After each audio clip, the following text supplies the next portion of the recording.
ശനി ഞായറും കഴിഞ്ഞിട്ട് തിങ്കളാഴ്ച നല്ല ദിവസം ആരാണോ കണ്ടുപിടിച്ചത്? എനിക്ക് ജോലി ചെയ്യാൻ വയ്യ. അല്ലെങ്കിൽ ഒരു ലീവ് എടുത്താലോ?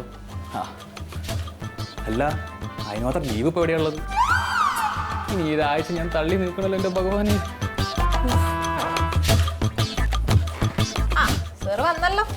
എന്താ വരണ്ടില്ലായിരുന്നോ? ഞാൻ അങ്ങനെ ഉദ്ദേശിച്ച് പറഞ്ഞല്ല.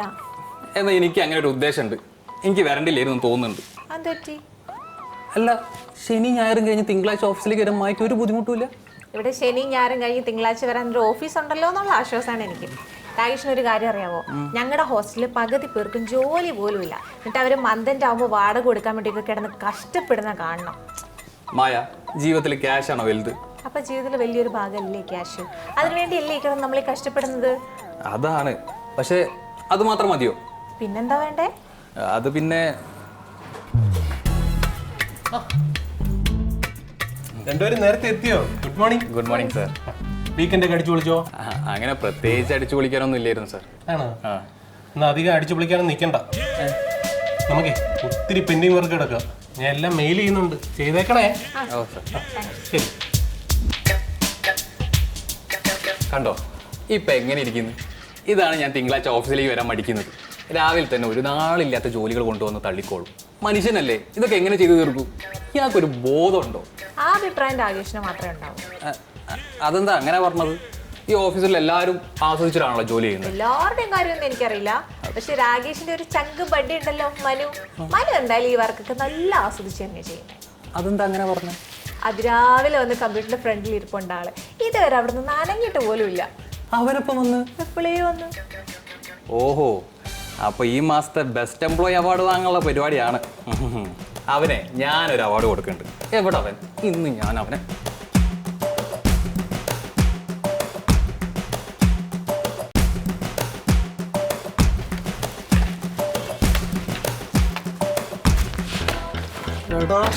കൊള്ളാലോടെ. നീ എന്തുവാണ് നിന്റെ പ്രശ്നം? അതിന് ഞാൻ ചോദിക്കുന്നത്, നിന്റെ പ്രശ്നം എന്താ? എനിക്ക് പ്രത്യേകിച്ച് പ്രശ്നമൊന്നുമില്ല. നീയായിട്ട് പ്രശ്നങ്ങളൊന്നും ഉണ്ടാക്കാതിരുന്നാ മതി. പതിവ് പോലെ രാവിലെ തന്നെ തുടങ്ങിയിട്ടുണ്ട് രണ്ടും കൂടി. ഗൈസ്, പുതിയൊരു വീക്ക് തുടങ്ങുകയാണ്. വളരെ പോസിറ്റീവായിട്ട് തുടങ്ങും, അല്ലെങ്കിൽ ഈ ആഴ്ച മുഴുവൻ നിങ്ങളുടെ കയ്യിൽ നിന്നും. അവളുടെ ജീവിതം തന്നെ മൊത്തം കയ്യിൽ നിന്ന് പോയ അവസ്ഥയിലാണ്. പിന്നെയാണ് അവളുടെ ഒരു ആഴ്ച. ഗൈസ്, ഞാൻ പറഞ്ഞു എന്റെ വരുന്നത്, പൊന്നുമായ, നേരം വെളുക്കുമ്പോൾ അതിന് ആവശ്യമില്ലാത്ത മോട്ടിവേഷനും കൊണ്ട് ഇറങ്ങരുത്. കേൾക്കാൻ താല്പര്യമില്ലാത്തത് കൊണ്ടാ. അല്ലെങ്കിലും നിനക്കൊന്നും നല്ലൊന്നും കേൾക്കാൻ വിധിച്ചിട്ടില്ലല്ലോ. ആ കൃഷ്ണ സാറിന്റെ വായിലിരിക്കുന്ന കേൾക്കാനാണ് വിധി. ആ വിധിയെ തടുക്കാനാവില്ലല്ലോ. നടക്കട്ടെ. നിനക്കിപ്പോ സമാധാനമല്ലോ അവളെ വായിലിരിക്കുന്ന മൊത്തം കേൾപ്പിച്ചപ്പോ? പിന്നെ ഭയങ്കര സമാധാനമായി. അല്ല, അതൊക്കെ പോട്ടെ, നീ എന്താ രാവിലെ തന്നെ കൊണ്ട് കെട്ടിയെടുത്ത്? അത് പിന്നെ ജോണോ? Good morning John. Very good morning. എന്താണ് ആത്മസുഹൃത്തുക്കൾ രണ്ടുപേരും കൂടി രാവിലെ തന്നെ? അങ്ങനെയൊന്നുമില്ല, ഞങ്ങള് രാവിലെ തന്നെ ഒരുപാട് ജോലികളുണ്ടല്ലോ, അതിനെപ്പറ്റി ഡിസ്കസ് ചെയ്തോണ്ടിരിക്കുകയായിരുന്നു. അല്ലടാ, മനുവിനോട് ആരാണ് രാവിലെ തന്നെ വന്ന് വർക്ക് ചെയ്യാൻ പറഞ്ഞതെന്ന് രാകേഷിന് അറിയണ്ടേ? ഇല്ല, എനിക്കറിയണമെന്നില്ല, എനിക്ക് അങ്ങനെ നിർബന്ധമില്ല. ആണോ? എനിക്ക് നിർബന്ധമുണ്ട്. ഞാനാണ് മനുവിനോട് രാവിലെ വന്ന് ജോലി തുടങ്ങിക്കോളാൻ പറഞ്ഞത്. ഇനി മുതൽ മനുവിൻ്റെ ഓഫീസ് ടൈമിംഗ് രാവിലെ 8 മണി മുതലും ബാക്കിയുള്ള എംപ്ലോയീസിൻ്റെ ഓഫീസ് ടൈമിങ് രാവിലെ 9 മണിക്കും ആയിരിക്കും. അതിൽ രാകേഷിന് വലിയ പ്രശ്നമൊന്നുമില്ലല്ലോ? എനിക്കെന്ത് ബുദ്ധിമുട്ട്? നല്ലൊരു തീരുമാനമാണ് അല്ലേ? അതാണ്. അതെ അതെ. എന്തായി മനു, രാവിലെ ഞാൻ പറഞ്ഞ വർക്ക് തീർത്തോ? അത് തീർന്നുകൊണ്ടിരിക്കുന്നു. ഇത് തീരാതെ നീ ഇവിടുന്ന് വെള്ളം കുടിക്കാൻ പോലും എഴുന്നേറ്റ് പോയത്.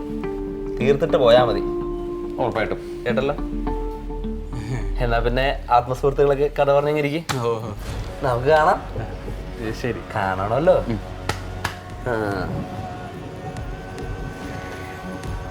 അളിയ, അപ്പൊ അതാണല്ലേ കാര്യം. ഞാൻ നിന്നെ വല്ലാണ്ട് തെറ്റിദ്ധരിച്ചു പോയി. ഓ സോറി. അത് കുഴപ്പമില്ലടാ. ഇവന്റെ പ്രകടനം എങ്ങനെയാണ് മുന്നോട്ട് പോകുന്നുണ്ടെങ്കിൽ നീ എന്നെ ഇടയ്ക്കിടയ്ക്ക് തെറ്റിദ്ധരിക്കേണ്ടി വരും. മിക്കവാറും അവൻ്റെ ഒരു അവസ്ഥ.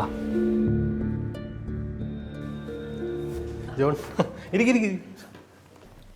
സാർ ഇന്നലത്തെ പെൻഡിങ് വർക്കുകളൊക്കെ ഞാൻ തീർത്ത് മെയിൽ അയച്ചിട്ടുണ്ടായിരുന്നു. എന്താ ജോൺ, ഞാൻ വർക്കിൻ്റെ ഒന്നും ജോണിനോട് ചോദിച്ചില്ലല്ലോ. അല്ലെങ്കിൽ ജോൺ കൃത്യമായി വർക്കൊക്കെ തീർക്കുമെന്ന് എനിക്ക് നന്നായിട്ട് അറിയാം. അതും ഇന്നലെ ഞായറാഴ്ച ആയിരുന്നിട്ട് കൂടി ജോൺ ആ വർക്ക് പെൻഡിങ് തീർത്തിട്ടുണ്ടെങ്കിൽ ജോണിൻ്റെ ആത്മാർത്ഥത എന്താണെന്ന് എനിക്ക് നന്നായിട്ട് അറിയാം. അത് പിന്നെ ഒരു വർക്ക് പെൻഡിങ് ആയി പിന്നെ കിടന്ന വർക്കം വരില്ല. ശനിയാഴ്ച ആണെങ്കിലും ഞായറാഴ്ച ആണെങ്കിലും അത് തീർത്താലേ ഒരു സമാധാനമുള്ളൂ. ജോണെ ആത്മാർത്ഥതയൊക്കെ വളരെ നല്ലതാണ്. പക്ഷെ ആകെ കിട്ടുന്ന ഈ 2 അവധി ദിവസം കമ്പനിക്ക് വേണ്ടി ചിലവാക്കിയല്ലേ, ജോണിന് വേണ്ടി ചിലവാക്കാൻ എവിടെയാ സമയം? അതിനെനിക്കിവിടെ പറയത്തേക്ക ഫ്രണ്ട്സ് ഒന്നുമില്ല. പിന്നെ അവധി ദിവസമാണെങ്കിൽ ഒന്നിക്കൽ കുക്ക് ചെയ്ത് സമയം കളയും, അല്ലെങ്കിൽ വല്ല സിനിമയും കണ്ടോണ്ടിരിക്കും. പിന്നെ ഇപ്പം നമ്മുടെ വർക്കുള്ളതുകൊണ്ട് ആ സമയം കുറച്ചുകൂടി പ്രൊഡക്റ്റീവായിട്ട് യൂസ് ചെയ്യാമെന്ന് വിചാരിച്ചു. സത്യത്തിൽ ജോണിനെ പോലെയുള്ളവരാണ് നമ്മുടെ കമ്പനിക്ക് ഏറ്റവും ആവശ്യം. ആ രാകേഷും മനു ഒന്നും വർക്ക് ചെയ്യുന്നില്ല എന്ന് ഞാൻ പറയുന്നില്ല, പക്ഷെ അവരുടെ പൊട്ടൻഷ്യൽ അനുസരിച്ചുള്ള ഒരു പ്രൊഡക്ടിവിറ്റി കമ്പനിക്ക് കിട്ടുന്നില്ല. 2 മടിയന്മാരാണെന്നേ, മാറ്റിയെടുക്കണം. അതിന് എന്തെങ്കിലും ഒരു പോംവഴി കണ്ടെത്തണം. ആ എന്തായാലും ചായ കുടി നടക്കട്ടെ ജോൺ. ഞാൻ വാഷ്റൂമിൽ പോയപ്പം ജോണിനെ കണ്ട് ഇങ്ങോട്ട് കയറിയെന്നേ ഉള്ളൂ. ശരി സാർ ഒരു മിനിറ്റ്. എന്താ ജോൺ?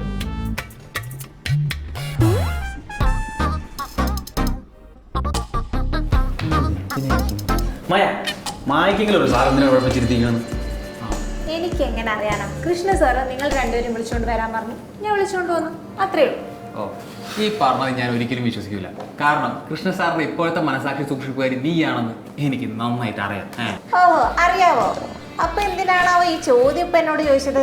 ഞാനേ കൃഷ്ണ സാറിന്റെ മനസാക്ഷി സൂക്ഷിപ്പുകാരി ആയതുകൊണ്ട് തന്നെ സാറിന്റെ മനസ്സിൽ എന്താ ഉള്ളതെന്ന് പറയാൻ എനിക്ക് താല്പര്യം.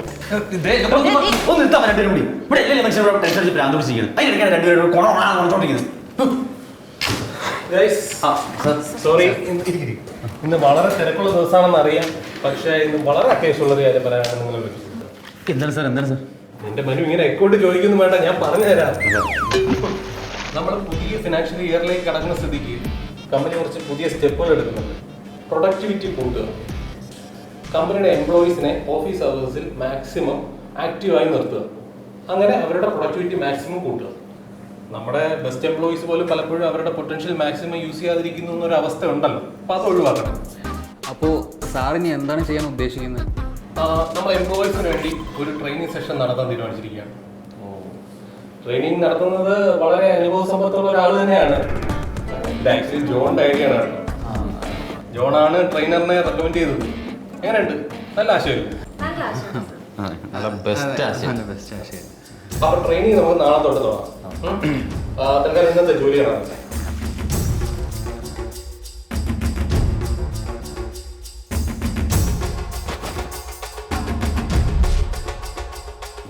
എന്താണ് രണ്ടുപേരും ആലോചിക്കുന്നത്?